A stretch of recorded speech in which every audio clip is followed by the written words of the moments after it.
Traditional Latin Mass will not be celebrated in public, as it has been for probably the traditional Latin Mass. We have excerpts from it in St. Ambrose's writings, authentic writings of the Roman canon. Probably Pope Damasus is the one who commissioned the Latin Vulgate through the work of St. Jerome. It's probably the one who canonized the Latin liturgy. Of course, changes were made even in the time of St. Gregory the Great, so that moves us to 604. And then smaller things later on, a couple hundred years later, the Agnus Dei is added, things like that. But primarily the Roman rite is formed by Gregory, 604, definitely by 800, 900, 1000. Roman canon, the Roman offertory is a little bit later, but what you see now is what you got, pretty much. It's been said in that Reverend Basilica, St. Peter's, for 1,500 years. If this document is legit, and again, I've been assured that it is, here is what it says. I'm using the translation prepared by Diane Montagna. We're always so grateful for all of her translations and getting this stuff out quickly. And this is from the Italian into the English. Individual celebrations are suppressed.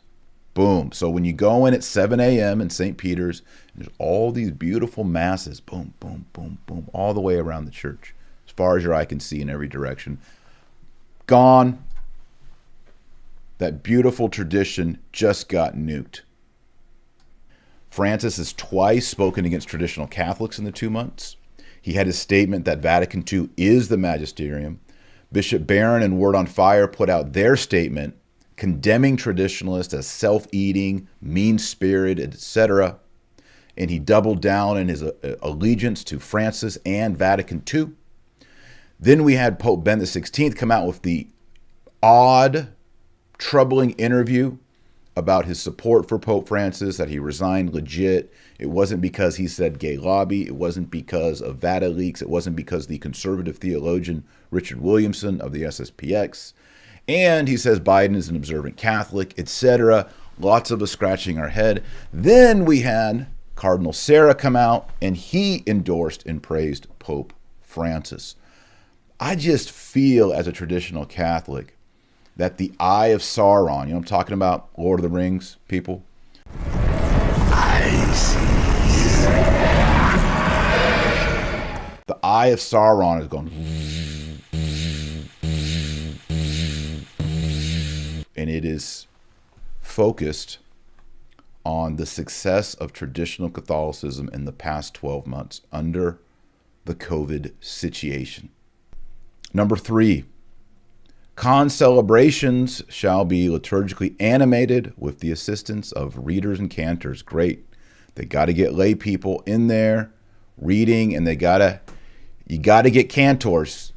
I mean, it wouldn't be legit if you didn't have someone say, "Today, if you hear his voice, harden not your heart." Oh my goodness. They got to have more cantoring going on.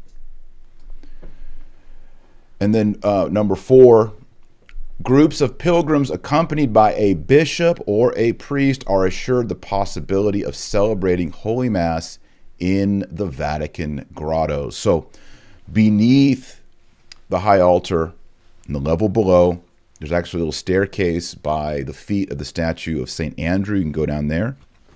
There's other ways to get there as well.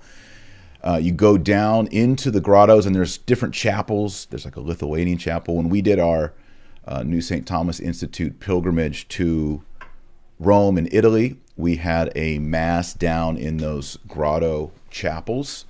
In fact, my son Beckett got his first communion down there. It's awesome. So it's good to know that those are open. And then point number 5, with regard to the extraordinary rite, that's what they call the Latin Mass, authorized priests, not just any, you got to get authorized. may celebrate at 7, 7:30, 8, 9 o'clock in the Clementine Chapel of the Vatican Grottos, which is my favorite chapel. I'm glad that it's going to be reserved for the traditional Latin Mass, but it's also the most private and least visible to the public. So the public, unless you get to go to one of those extraordinary form masses in the Clementine, you're not going to see a Latin Mass anywhere in St. Peter's Basilica if this document is legit.